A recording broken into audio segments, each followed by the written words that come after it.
बहुत निके रहा, बहुत खुशी रहे मोरंग मालिन। अपने के महल में एली अपने से मुलाकात करा, हमरा ऑर्डर दिया, जब कहा तो राज पोखरिया में चंद्रावती के फुलवारी में। स्वामी जी अपने जब कहा तो राज पोखरिया में हाँ, कुलेश्वर के बगीचा देखा के लिए। हाँ है हे स्वामी जी सयाब के कराला हमें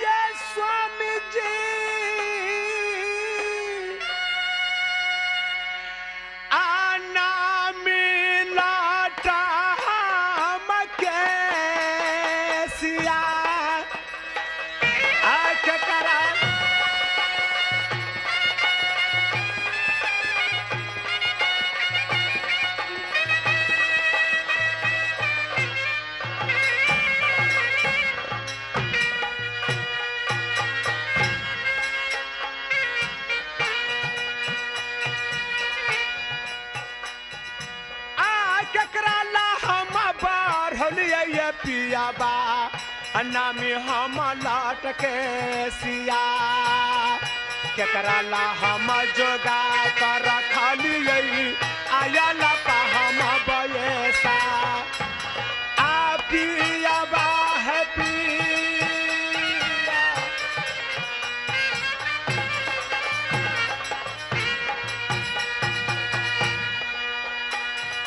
आके करा पकड़ भाई हम सोला हो सिंगारा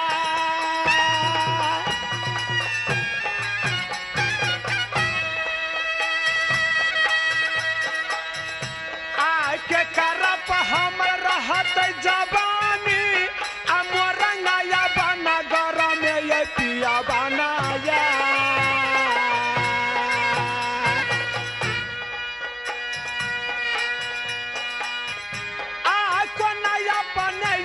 छोड़ का ये पियाबा आ जाए भैया बापा करिया में आके करा पहा मैं रहबन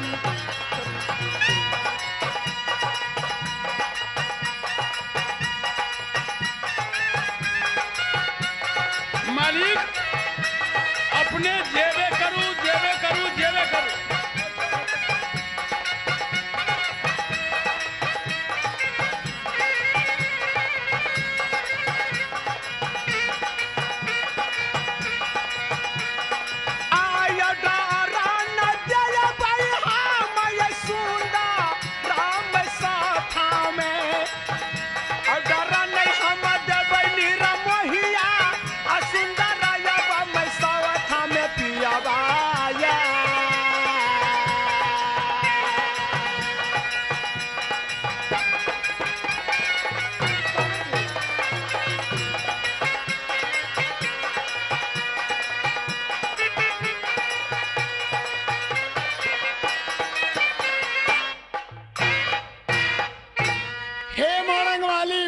स्वामी जी अपने 3 दिन के हमरा छुट्टी दिया, 3 दिन के ऑर्डर हम राज पोखरिया में जाय छी। राजा कुलेश्वर के बेटी जेकर नाम चंद्रावती हा आय नहीं जाब तो तिरिया में प्राण तेज देत हमरा ला। ये 3 दिन के लिए हाँ छुट्टी मांगे छी। हाँ है लेकिन स्वामी जी अपने क्या छुट्टी हम दे दू, लेकिन यहाँ राज पोखरिया में कहीं रह जावे तो हम केना कर रहबे राज में सौथा में। स्वामी जी अपने नहीं जाओ। हे सती हाँ और जाय छी राज मैसोथा में, मैसोथा से राज पोखरिया में 3 दिन के हमरा ऑर्डर दा। 3 दिन के हम फुलवारी में राजा कुलेश्वर के फुलवारी में जाय छी। स्वामी जी अपने के हम समझा रहल छी, अपने बात नहीं माने छी तो ठीक है, लेकिन 3 रोज के बदला में 4 रोज नहीं लग जाए। 4वें रोज में अपने आवे नहीं लौटका यब लौट के यब ये बेईमालीना आरा जाता है पकड़िया से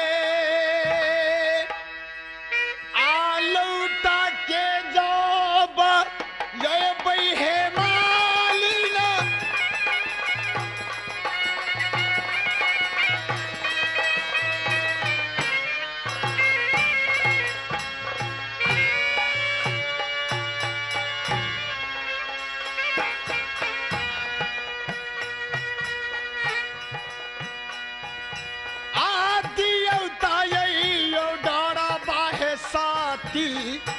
जब हम पकड़िया में दियता यही डारा बाहे साथी राजता यही पकड़िया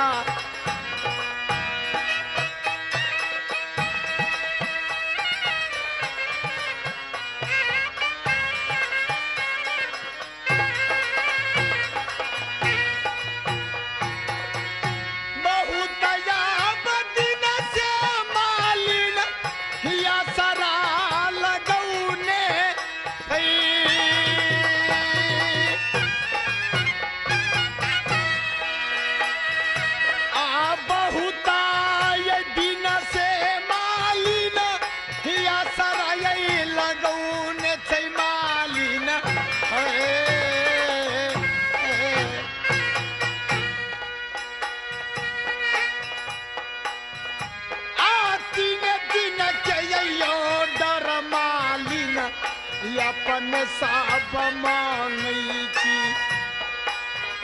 दिन के ऑर्डर साथी यहाँ से हम स्वामी जी है तो सती ठीक है, 3 रोज के अपने के छुट्टी हम दे दिलो हाँ। लेकिन 4 रोज में अपने चले आए हम जरूर 4 रोज में चले आओ तो ठीक है अपने जा सके छी या 4 रोज के ये पूरा सातामा अपिया बाके हम दे लिए 4 रोज के पूरा सातामा अपिया बाके हम दे लिए बहिना है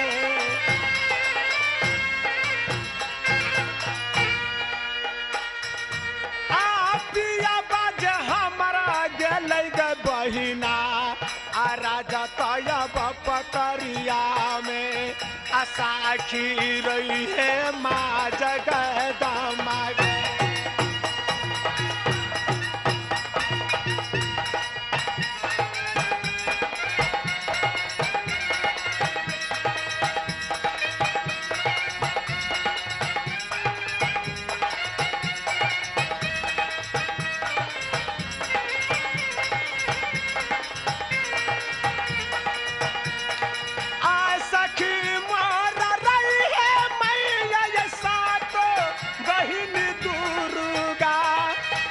सखिया बाज रही है मैया असा तो बहिन दुर्गा ये हमारा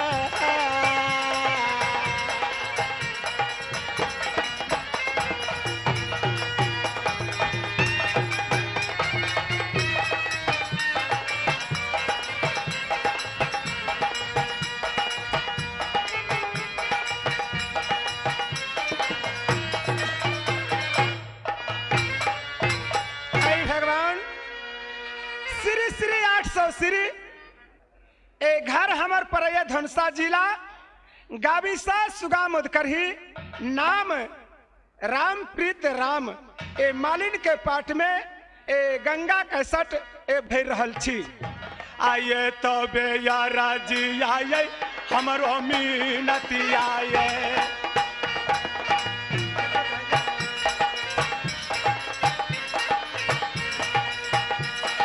हमारा व्याकुल मद बिना की कोयल बिना बसन हम धन व्याकुल स्वामी करण की जान श्री भगवान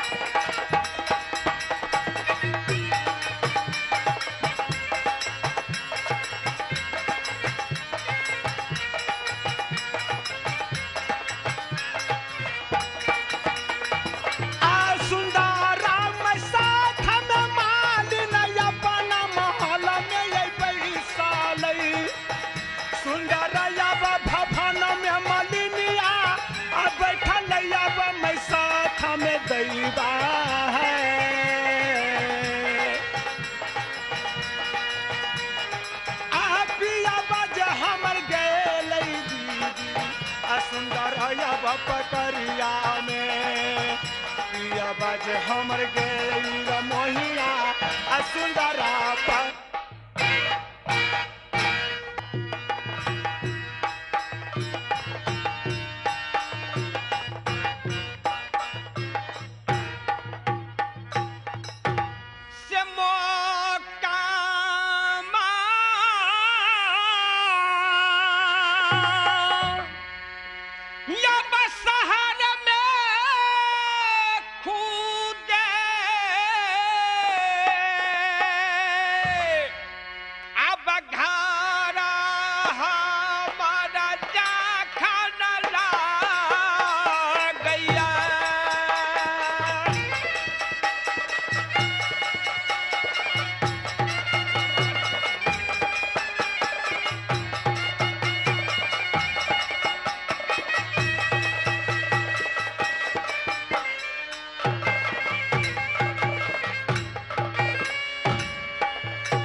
चुहरा डकैता खुदया बना मरई जखन हमर लागैया आ हमरो ये नाम जखन आम कमाई। हाँ सरकार, ये हमार घर कहाँ है? मोकामा शहर में। जाए मोकामा शहर में 7 रानी हमरे पास में। ये 360 हर बहा वाला यही मोकामा वाला चूहरा के माता पिता कुल परिवार सही समाज भाई बंधु सबके प्रत्यागत का अब नौकरी जे बड़ा बैला यही नगरा पकड़िया में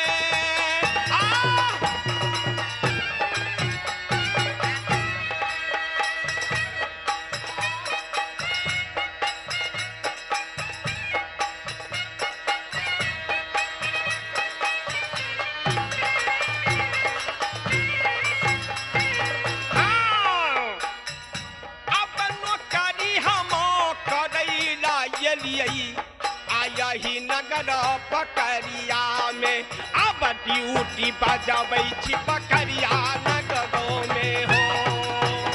अब ड्यूटी बजाबै छी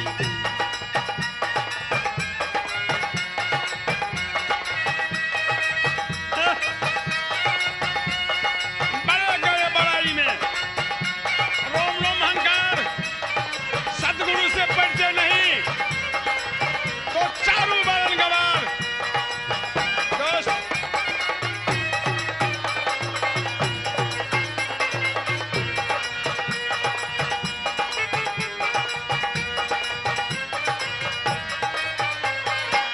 हाँ, ये मोकामा शहर के प्रत्यागत का कहो आगे लो कहाँ ये राज पकड़िया में जाए राज पकड़िया के राजा कुल्हेश्वर उनका पास में एक लड़की चंद्रावती वो बहुत पतिव्रता नारी है। अब सूरती अनमोल उनका ये चंद्रावती के लागैया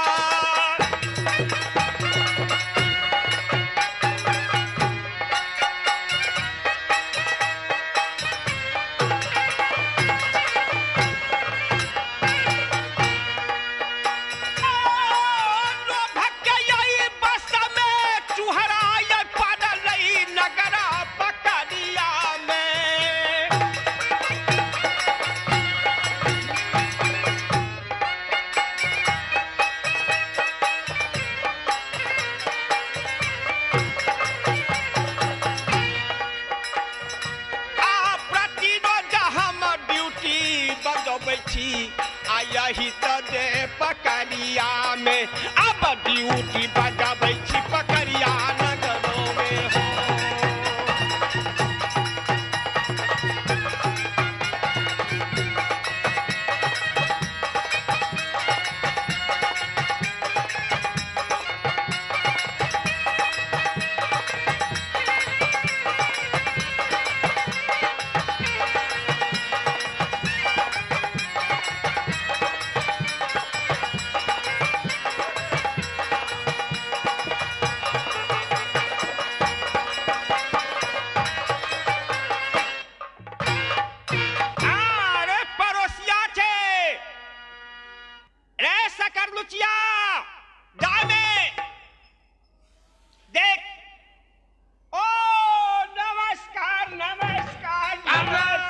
नमस्कार नमस्कार प्रणाम प्रणाम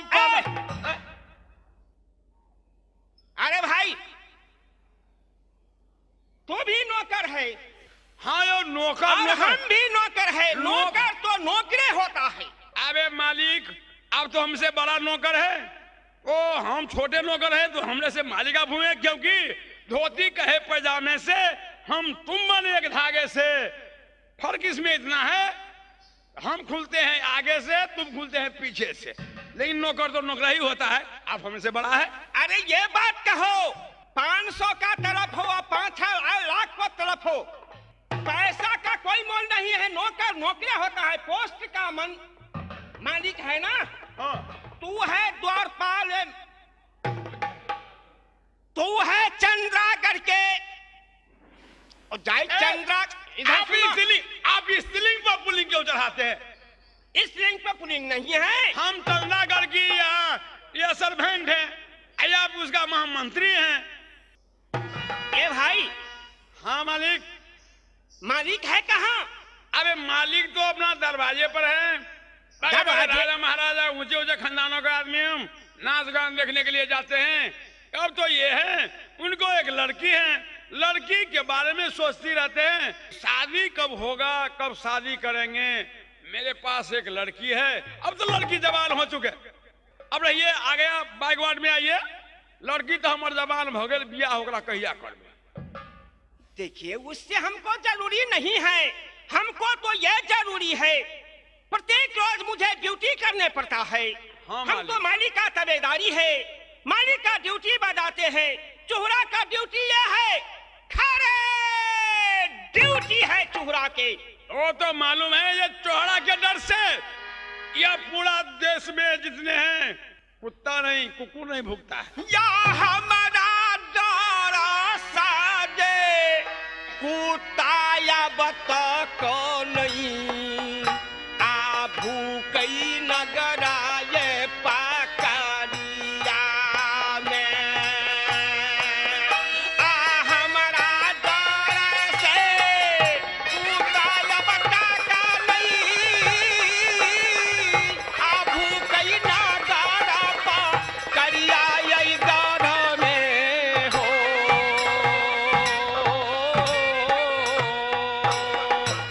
सरकार इनका डर से जब से ये नौकरी पर रहा, इनका डर से ये राज पकड़िया में कुत्ता डर से नहीं बोलता है, क्योंकि यह चुहड़मल बोलता है।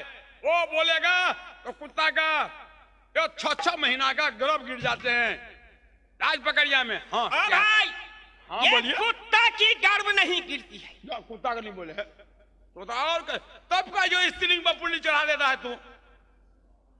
अरे भाई अब यहाँ देर मत करो, मुझे ड्यूटी करना है, खड़े ड्यूटी करना है, समझे? अब मैं जा रहा हूँ अपना ड्यूटी पे। जी अब भागला सताई हम दे धैली हो। अब भागल रसता हम धैली, भागल रसता हम धैली।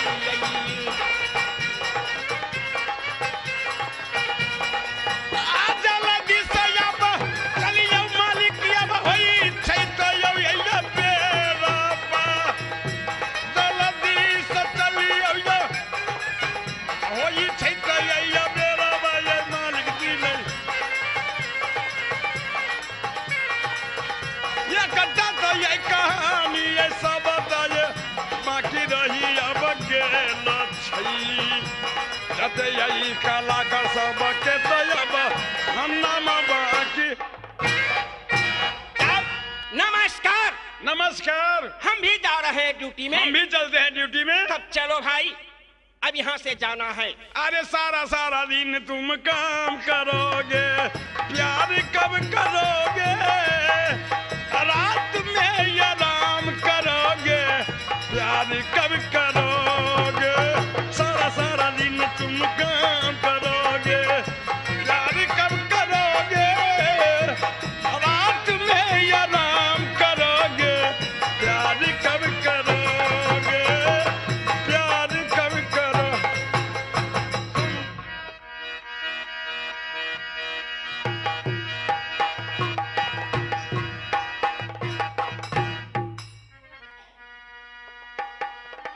जया भैया खाना तई कानाई दरसन गए देला कई आ मैया जखनी या बलूरा आय।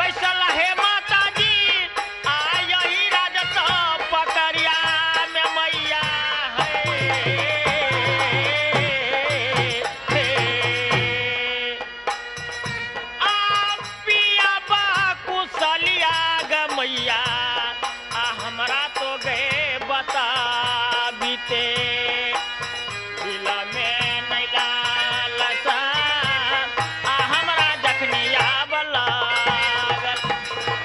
हे माता जी, अपने पकड़िया अंदर में एकदम नींद चैन से सो रहल छे। हे महारानी, अपने के पूजा करत करत ऐ चंद्रावती के जवानी अवस्था बीत गेल। कहाँ तो पकड़िया में जाय स्वामी के चलते बन बन के पात तोड़ा वाली, बन बन रटना रोटा वाली, लेकिन तई स्वामी के चेहरा अपने नहीं दिखाई सकली और नहीं उकर कुशल समाचार हमरा सुनावली। है महारानी, यदि अपने में दया और अपने में ममता है तो जल्दी से पकड़िया में आए का चंद्रावती के अपने दर्शन करो। से बघीरा ही में जे आई आगिया गए लागी तई आ दुनिया लोगा सब मुझा।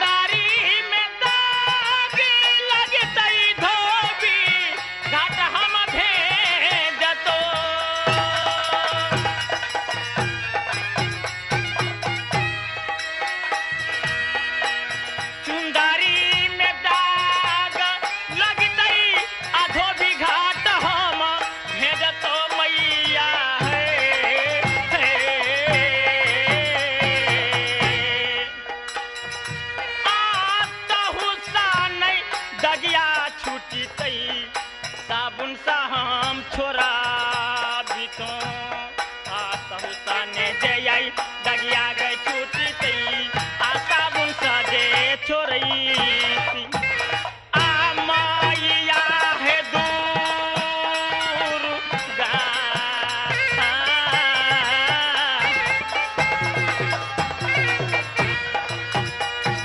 आ मान के यगिनिया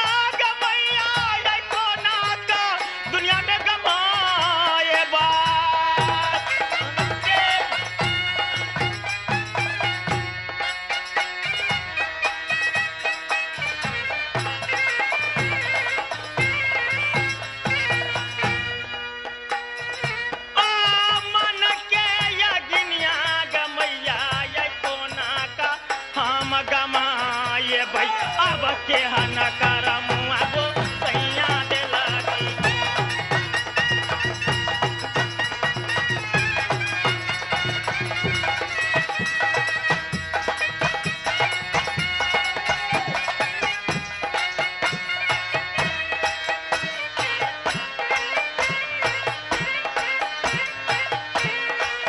आपके कराज कहावै मैया के दुख के हालत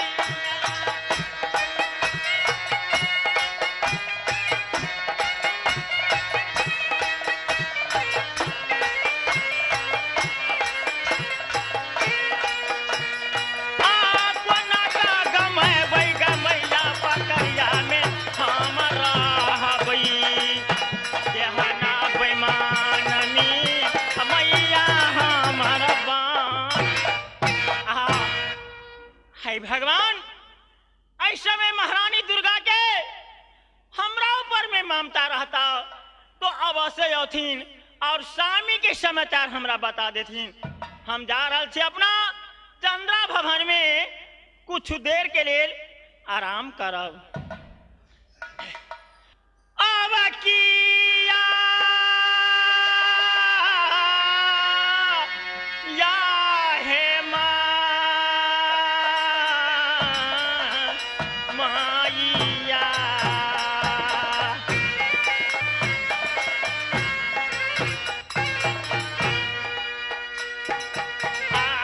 साखी तो हे रैहा हे मैया आई सातो बहिनी